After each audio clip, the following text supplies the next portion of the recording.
Good morning friends. मैं doctor VK Mishra from gastro hospital Swaroopnagar Kanpur. इससे पहले वीडियो में हम लोगों ने बात की कॉन्स्टिपेशन के बारे में।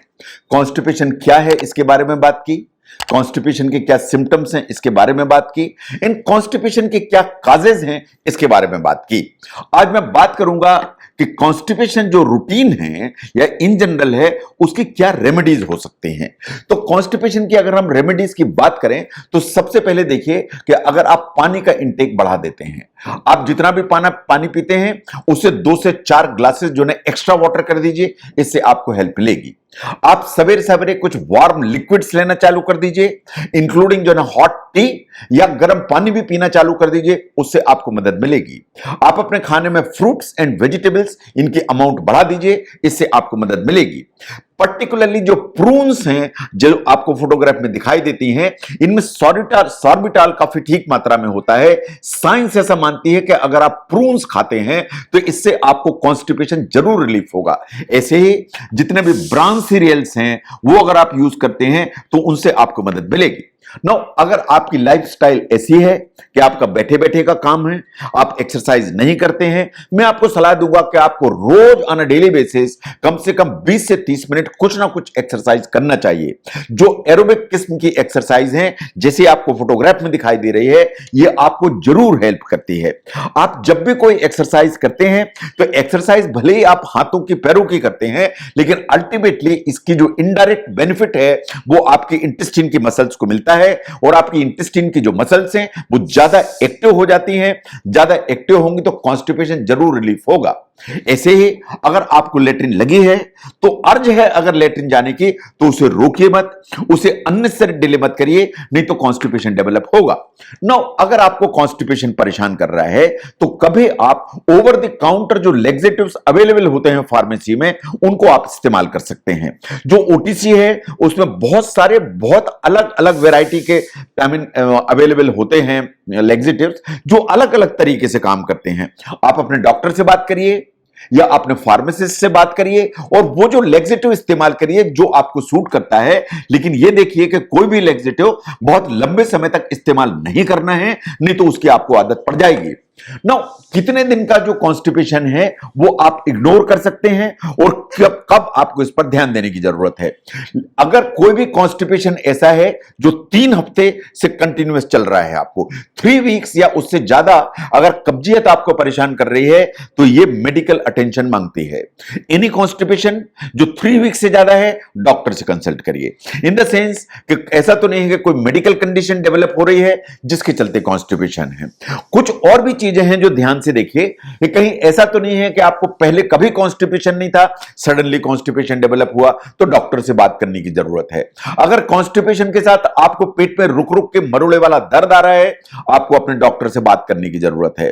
अगर आपको लेट्रिन में कभी ब्लड दिखाई दे रहा है तो आपको अपने डॉक्टर से बात करने की जरूरत है। और आपको ऐसा लगता है कि कॉन्स्टिपेशन तो है, इसके अलावा आपका वजन कम हो रहा है, आपको अपने डॉक्टर से बात करने की जरूरत है। क्योंकि यह बात बिल्कुल सही है कि अगर आपको लंबे समय से कॉन्स्टिपेशन है, आपने मेडिकल हेल्प नहीं ली, आपने इस कॉन्स्टिपेशन को चेक नहीं कराया, तो कुछ अनप्लेजेंट कॉम्प्लिकेशंस होने का डर रहता है। इन द सेंस कि अगर आपको कॉन्स्टिपेशन लंबा रहेगा तो आपको बवासीर जैसी डेवलप हो जाएगी, क्योंकि लेट्रिन में आप ताकत लगाएंगे। अगर आप बहुत ताकत लगाएंगे तो लेट्रिन का रास्ता कभी कभी बाहर आ जाता है या रेक्टम बाहर आ जाता है, इसे कहते हैं रेक्टल प्रोलेप्स। अगर कॉन्स्टिपेशन ज्यादा है तो रेक्टल प्रोलेप्स का डर है। ऐसे ही अगर लेट्रिन बहुत टाइट होगी तो लेट्रिन के रास्ते में कट्स डेवलप हो जाते हैं, इसे कहते हैं एनल फिशर। तो ये कुछ कॉम्प्लिकेशंस हैं जो अनप्लेजेंट हैं।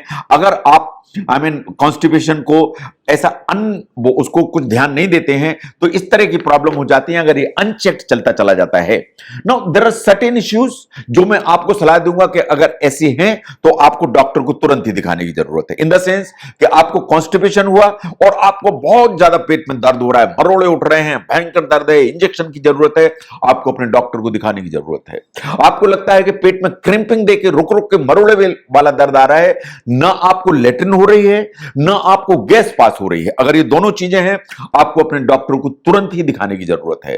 अगर आपको लग रहा है कि आपको पेट में मरोड़े हैं हवा पास नहीं हो रही है, लेटरिन भी नहीं हो रहा और पेट फूलता चला जा रहा है, आपको अपने डॉक्टर को दिखाने की जरूरत है। अगर आपको लगता है कि आपको इसके साथ परसिस्टेंट वॉमिटिंग हो रही है, जो लार्ज अमाउंट की वॉमिटिंग है, इन उसमें बहुत बदबू आ रही है या उसमें कभी कभी लेटरिन जैसी बदबू आपको महसूस होती है, आपको तुरंत ही अपने डॉक्टर को दिखाने की जरूरत है, क्योंकि यह इस चीज का संकेत है कि आपकी जो आंत है, जो वास्तव में एक पाइपलाइन है, उसमें कहीं ना कहीं हल्की सी रुकावट पैदा हो रही है। नाउ कुछ और भी एंगल्स हैं जिनमें आपके डॉक्टर को कॉल करने की जरूरत है कि आपको यह प्रॉब्लम है।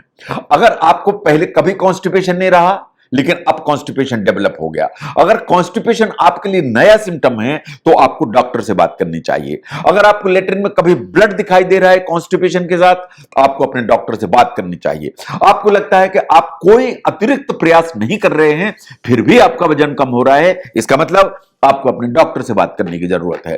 नो, कभी आपको लगता है कि जब भी आप लेटरिन जाते हैं तो पेट में या लेटरिन के रास्ते में बहुत ज्यादा दर्द होता है, इतना दर्द होता है कि लेटरिन करने के बाद आपको 1 घंटे बिस्तर में लेटना पड़ता है, आपको अपने डॉक्टर से बात करने की जरूरत है।